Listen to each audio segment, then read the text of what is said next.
G'day guys, real maintenance. Now we spend a heck of a lot of money on these sorts of things, Tim, and some of the modern technology is absolutely fantastic. Reels have come a long way. However, when we're spending $500, $600, $800 on a fishing reel, we want to look after that investment. They should last you a lifetime if you look after them. They literally should.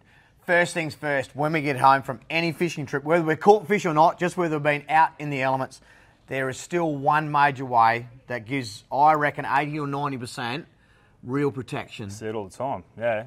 What we see out the back, Tim, when we're servicing reels all day, the garden hose, lads. Go and get it. Make sure you put it on shower. Now, put it on shower, same way. I'll talk about if you're squirting water into a pot plant, we don't want to blast all the sand out, Tim. That's right, yeah. Same sort of pressure is involved here. Yep, just light pressure, but a lot of water. Volume. Yep. We want to rinse all the salts off. We don't want to blast salts into the reel. We want to rinse them off the outside. Particular intention, our line's been in the water all day and out. And sometimes guys wash all around everywhere. Takes a fair bit of rinsing to get all the salt out of the fishing line. It gets crusty on the inside. A few layers down, you'll find some salt deposits and your spool starts to corrode out. 100%. So when we're respooling, we find all these little problems. Now, so plenty of water, lots of volume. Do one thing. Always just apply the water from the top down. Never turn a spin reel over and apply from the bottom up. No.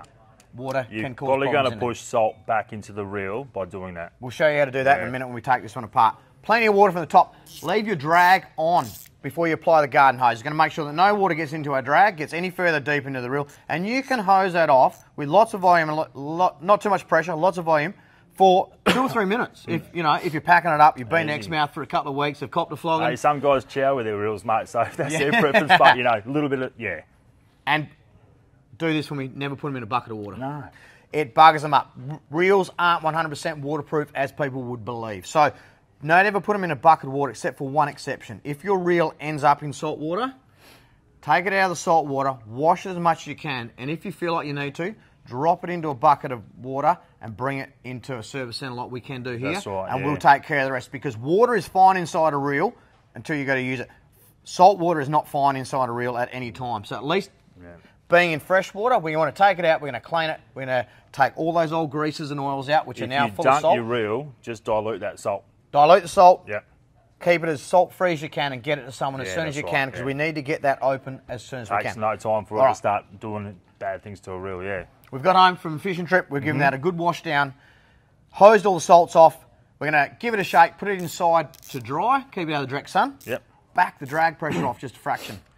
What else can we do to keep this rocket lasting our lifetime? I reckon just concentrating on those points of water intrusion, like your line roller is so critical. People don't realise how critical that line roller is. If your line roller is stuffed and seized, it'll wear a mark through it, it'll start rubbing on your line, and you'll lose your fish. That's one thing, that's the first one. Points of water intrusion underneath the spool, either side of the gearbox, that's one thing you can do to sort of stop water getting into your reel. I'll just do one thing real quick, Ash, just like the bloody bearings on your trailer, for your boat trailer. Grease around your bearings is going to stop water intrusion. As simple as this, just pack that with a bit of grease on the outside. Only a nice light grease, just like that, is going to stop a lot of water getting into your reel. It's going to help. I get home, I do it this way. Every couple of weeks, after you've been away on a big trip for a couple of weeks, what I do, nice and simple, take my spool off. I don't mind about spraying these sorts of sprays on fishing line. Inox will not rot your line, but I'm a little bit anal about the smells it can do. So from this point here, I can spray, literally spray the whole reel just lightly, and then I'm going to pay particular attention to that line roller. We're going to put a nice shot in underneath on both sides. We want the inox to soak in the back. Everything that twists and moves our bail arm, we're just going to put a little shot inside there with it open, work it in. Where our handle spins, we want to put a little shot just in there like so. Give that a spin. Now, there are one-piece handles like so. So there's no problem. This is now one-piece machined aluminium. The only part is there. If you have a two-piece handle. Just like that, you get salt and bits and pieces built up in there. I've actually seen these snap off. We've got two metals. We've got stainless steel, we've got cast. Make sure you screw this handle out if you have a two-piece and get inox or a spray similar inside there. Try not to use WD-40. WD-40 actually strips oils and greases. It's a penetrant more than a lubricant. So we want to use, inox is a whole lot nicer on fishing reels. It's not a solvent. So we're trying to lubricate, not dilute. Grease is good. We don't want to get rid of it. Yeah, okay. Now, I grab a rag and I wipe this whole reel over. We want to wipe that whole body with the inox that I've sprayed around the place. There's a little bit of excess on things. A nice wipe over with a rag. Pay attention to a few different places. Give it a spin. The body's now protected. Everything that moves on there has had some inox in or underneath it. Everything on the handle has had some inox in or underneath it, including where the handle spins on the shaft. I can now use just the inox that's on the rag, or apply a little bit more, and I literally then wipe my spool because I don't want to spray directly onto my fishing line. So I've got a nice little bit of inox on here. Fish probably won't like that. Wiping underneath.